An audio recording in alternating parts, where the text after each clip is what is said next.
Hello, you wonderful people, and welcome to another episode of Crime Centric. This being a show, it's about crime dramas that I watch. For today's episode, I'm going to talk about the latest episode of The Equalizer. A great episode, a lot of really interesting things went down in this episode, so let's break it down.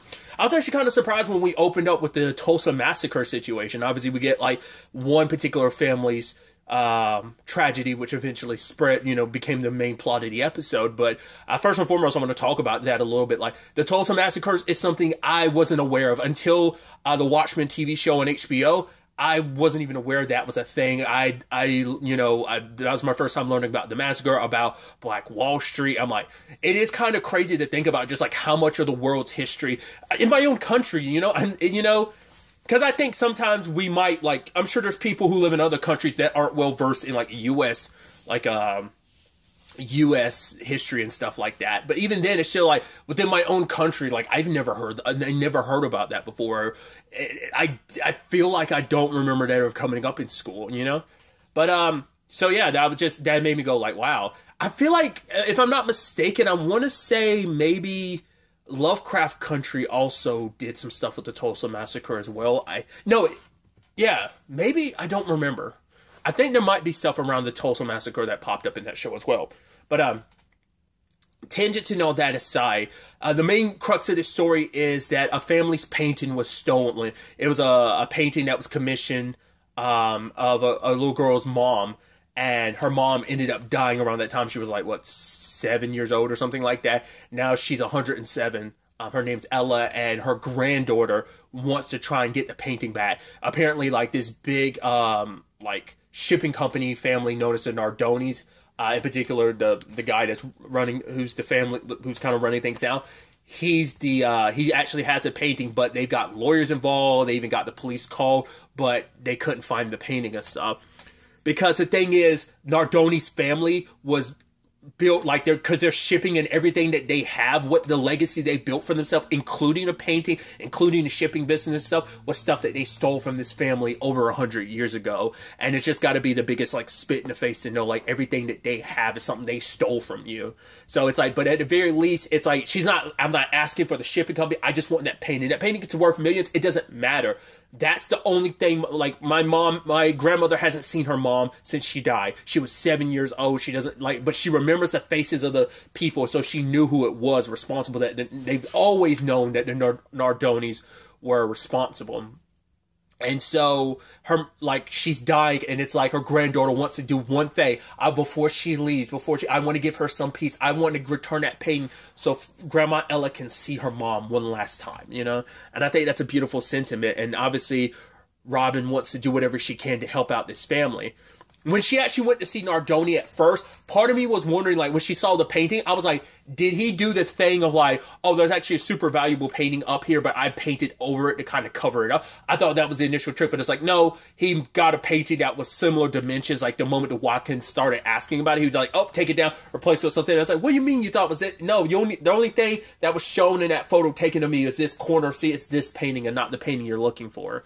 So, but obviously, it involves them they have to go to a vault, which is apparently like every billionaire or whatever who doesn't want to pay taxes and stuff like that on some shipping stuff, because technically the vault counts as another country. So they stash their stuff there because of legal loopholes that allow them to do that. But to break in, because it's like Fort Knox, they're going to need help. And so I thought, because Robin's like, right, it was commissioned by this particular thief who worked with Nardoni to make it. Well, this particular thief is the one who made the vault and everything because, his years of experience as a thief. I thought Robin was going to go to him and try to plead with him to help, but it's like, no, brings in a thief of her own. Now, I went ahead and knew Jada Pinkett Smith was going to be in this episode because I saw that ahead of time. I just didn't know under what context. So, also, I should look into it myself, but also, in case I don't end up doing it, just so I could just keep the recording going. I am curious, is this their first time working together since Set It Off?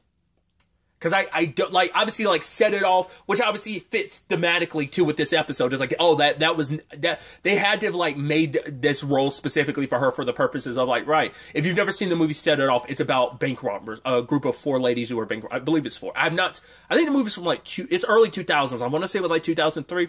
it was also one of those distinct memories I have of like, oh, cool, not all movies have happy endings. And I'm not saying it was the first movie I ever saw. I'm saying 2003, but it might have actually just been straight up 2000, or it might even been the late 90s. It might have been like a 99 movie or something. But it is like, I'm not saying it is my earliest experience with that, but it's definitely one of those movies I think about, like, oh yeah, like, I don't remember everything about that movie, because I don't even know if I've ever seen it all the way through. I remember the ending being depressing as hell, because, spoilers, like, I want to say Jada Pinkett Smith's the only one that survived, or what? No, it might have been someone else. I think Jada Pinkett Smith, Queen Latifah, and the other person died. Because I can't remember Jada was like the final person. There was like one person in the group who died, who survived. Everyone else died. I definitely remember that. Like I said, it's been so long since I've seen the movie. So, like, obviously, it feels like they probably wrote this role specifically for that purpose. Or, you know, maybe Queen Latifah kind of suggested it and they kind of wrote a story around, like, kind of reuniting them. Maybe they had the story idea and Queen Latifah was kind of like, hey, why don't we do this? Or, I don't know. Like, it could have just been a very behind-the-scenes, like, producer or executive producer level, like, decision to make something like that happen, which is pretty dope.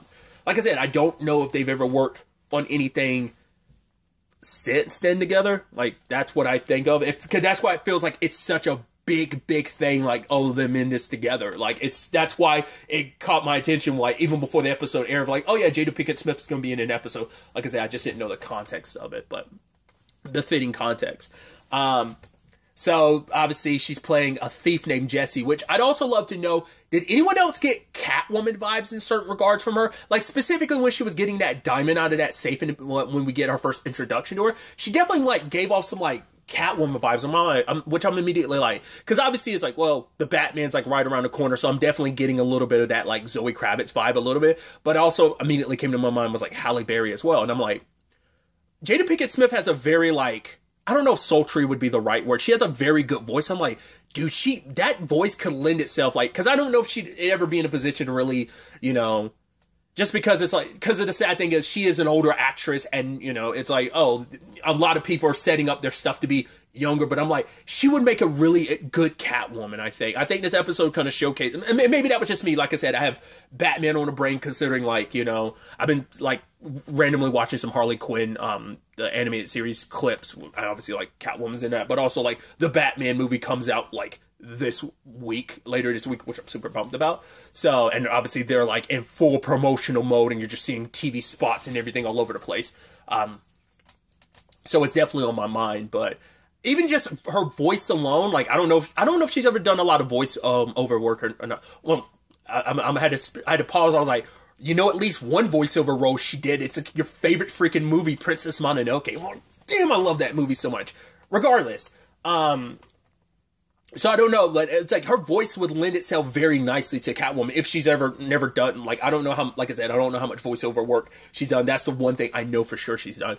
I'm going on a tangent about everything else but this episode, but it's just like, I kind of gotta let you know my thought process. But I do like that Robin, like, had no interest in this, because it's like, cool, the last time we worked together, she basically stood there and was like, nope, I'm not working until Bishop wires me the money. I'm like, what kind of crap is that? You nearly got me killed, you got me blown. And her signature thing is like, cool, I'm gonna blow stuff up. It's like, why is that your move? Why you want to blow everything up? So, like, that's why I'm like, I get part Catwoman, but I also get a little bit of Parker from Leverage, if you've ever seen Leverage. Parker's a little crazy, and so, like, Jessie's kind of crazy too. Like, she's just like, oh man, this is so fun. Like, I mean, Catwoman can be a little, but it's like, she definitely has, like, that Parker crazy mix with kind of that style of, like, a Catwoman. So it's just, those were the immediate things that kind of came to my mind.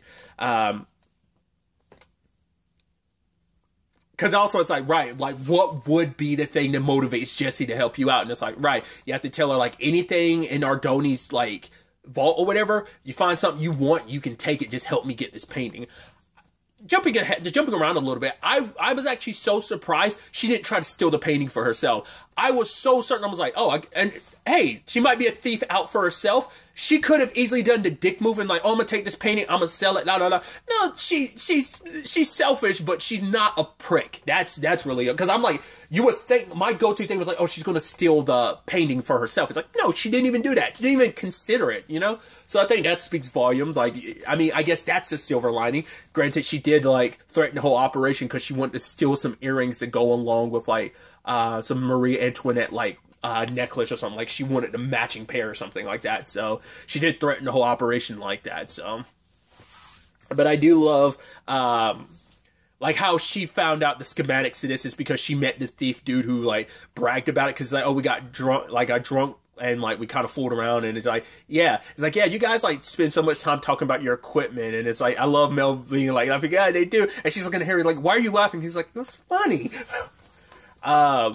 But yeah, I like the way they bounce off of each other, just like, because just Robin's just like, I don't want to work with her, but I have to. She's too much of a wild card. She's like, nah, come on, have fun, because she's like super loosey-goosey. Like, the fact is that Robin's like, no, like the very tactical person, like, no, we have to like plan everything out. Hopefully we can have some contingencies, but hope that it doesn't turn out that way. And we see that Jesse's kind of like, that is also, I guess it kind of goes along with the spirit of being a thief, of like, yeah, that free spiritness of like, you would think you'd be super, but I guess it depends on the thief, because I was almost wondering, like, you'd think a thief would be very meticulous, which she has a photographic memory. I think this specific word is like eidetic. Is that the word? Memory, where she remembers everything. It's like, yeah, didn't you like get these plans? It's like, yeah. How long ago? 3 years ago. How many drinks did you guys have? So it's like, yeah, because she also got it backwards. She's like, this way. No, this way. It's like, yeah, I was thinking about the map, like from like upside down, so yeah. So, and she knows all the steps. And I was like, that's such a dick move when she left Robin. She was like, don't worry, just stay right there. I'll be right back. I was like, at first I was like, once again, I thought she was going to do something dickish, like, oh, I'm going to leave you here, and like, I'm going to leave you here, don't worry about it. I'm going to go on ahead and do my thing, but it's like, that once again, I thought she was going to steal the painting for herself, but she didn't. I also love that, like, that move of just like, cool, like, basically overload because it's an older firmware for the system, like by having multiple points of contact, like the sensor will read it as a mistake and will basically reboot itself. So luckily they were able to get by afterwards. And they needed a key card because she didn't plan for things. It's like, yeah, my person fell through. I'm like, and at no point did you mention that. And you could have at least mentioned, like, okay, then we could have calculated that into the plan. But she's like, nah, like, it's all going to work out. So, once again, she's a little too free-spirited with this whole thing. But she's also talking about, like, oh, yeah, like, loosen up a little bit, have a little fun, knocked out the guard. I'm also curious, like, is she not she poisoned that dude at the beginning. I don't know if she killed him, though, because that might have just been enough to, oh, it's going to act as a distraction. Well, not only did I poison the dude, I also need an exit strategy, so I set up a bomb that's about to go off soon, too. So, I'm surprised that didn't pop up later in the episode, because it does seem like that is her thing, but I guess she was the one who ended up setting the place on fire, setting it on fire later, so I guess that's almost like caught to, like, setting off a bomb, but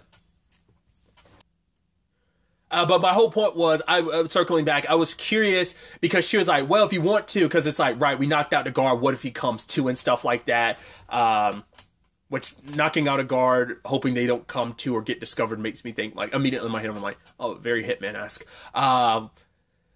but she had suggested, Jesse was like, oh, why don't we could just kill him, and then Robin's like, no, we're not going, so I don't know how okay she is with that. To be fair, she's worked with Robin in the guise of, like, went back in her CIA days, so maybe it was kind of like, yeah, you were maybe a little more willing to pull the trigger back then in some regards.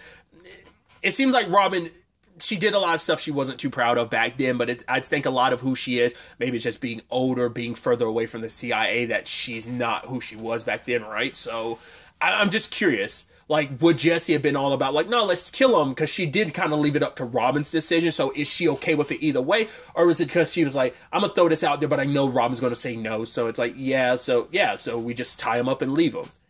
I was actually surprised when it came to the whole painting situation, because the way she was like, wait, this isn't, I was like, oh, is it a forgery type of thing? But it's like, no, the paintings themselves are just like worthless. They're not worth the amount of money they're being sold for. So it turns out the whole thing is a money laundering situation.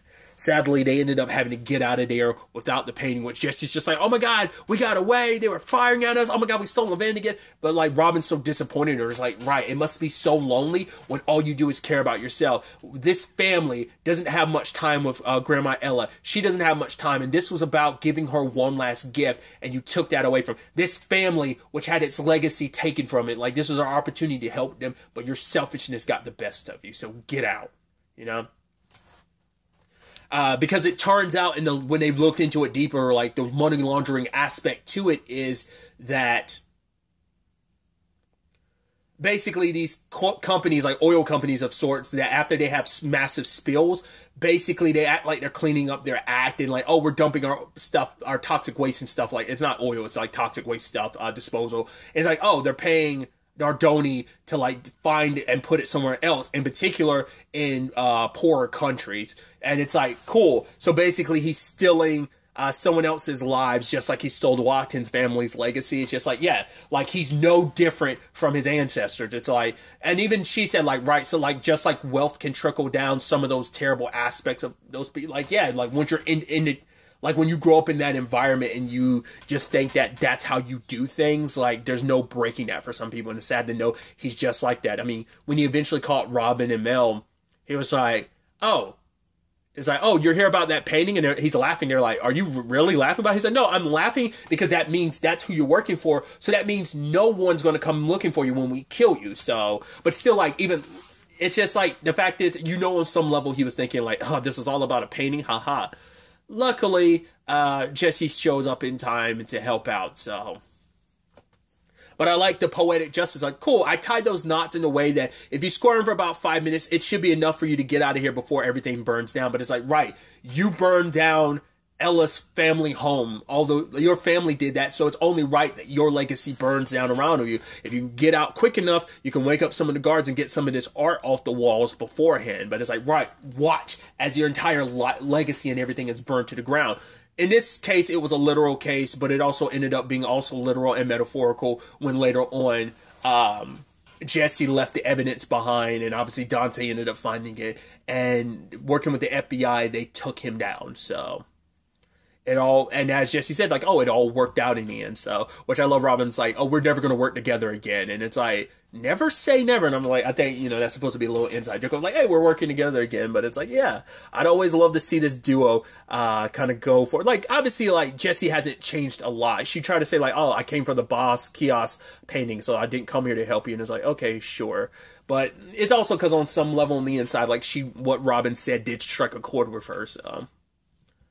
I love them to be able to kind of work together. And I do think it is a very, like, bittersweet, because it's like, right, it doesn't erase all the pain, all that family lost, but it eases something, that it brought something to Ella being able to see her mom's face again. So it's not a thing of like, don't say it didn't matter, because it all matters. You know, even that little bit of peace, even that family getting a little bit of closure, getting something back that was taken from them. I thought that was beautiful. So it's beautiful in that regard, but like I said, it is that bittersweet thing, because it's like, it doesn't make up for all they've lost, but at least they got a piece of it back, you know? So I thought that was kind of nice. And there's kind of an interesting subplot I thought was fascinating with the whole Delilah thing, where her friend's like, oh, trying to get like this UN thing, trying to be a part of it, but she uses her middle name, which is like her grandfather's actual last name, and it's Lopez, but it's like, yeah, but you've always kind of presented as nothing more than white, and now you're like trying to like use your status as a minority by switching. It's like, yeah, because my mom suggested it, which obviously for Dee, it kind of struck a chord with her. And even like her Aunt Vi was like, no, you have that every right to kind of call her out, but rather than kind of pushing her out, maybe you should like push her in and kind of understand her. So, because everyone's, you know, as she says, not everything's black and white. There are shades of gray. So actually talking to a friend, like she was like, right, she already felt uneasy about it. So when Dee kind of called her out, like she got defensive, but she talked to her family and found out why. The reason why her grandfather like dropped that last name is because it was about assimilating into this country, and that's a recent conversation that came up. I want to say most recently in Superman and Lois with with Sarah and her family, kind of like, you know, with her quinceañera, wanted to kind of take back like their her dad's like family side of things, like their name.